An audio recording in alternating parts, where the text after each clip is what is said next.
ஒரு தொழில் தொடங்கணும்னு முடிவெடுத்தா மட்டும் போதாது. என்னதான் திறமைசாலியா இருந்தாலும் கடையை எங்க போட்டா ஓடுமோ அங்கதான் போடணும். இந்த விஷயத்துல புத்திசாலித்தனமா பீச் ஓரமா கடையை போட்டீங்க பாருங்க, அதுலயே பாதி ஜெயிச்சுட்டீங்க. அப்புறம் டேஸ்ட் நல்ல குவாலிட்டியா கொடுத்தீங்க பாருங்க, அது இன்னொரு பாதி சக்சஸ். கூச்ச பார்க்காம ஆளை கூவி கூப்பிட்டீங்க பாருங்க, அது மிச்ச பாதி சக்சஸ். எனக்கு ரொம்ப சந்தோஷமா இருக்கு. தேங்க்ஸ். சரி, பணத்தை கொடுங்க. பணமா? என்ன பணம் சார்? ஃபைன் அமௌண்ட் தான். அத ஃபுட் டிபார்ட்மெண்ட்ல தானே சார் கட்டணும்.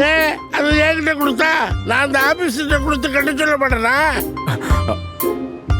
ஹலோ, இங்க நான் தான் போலீஸ், நான் தான் உங்களை சந்தேகப்படணும். என் வீட்டுக்குள்ள வந்துட்டு என்னையே சந்தேகப்படுறீங்களா? அது என் மேல நம்பிக்கை இல்ல?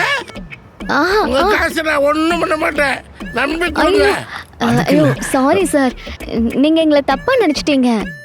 உங்களுக்கு எதுக்கு சிரமம்னு நாங்க 2 பேரும் யோசிச்சோம் சார்.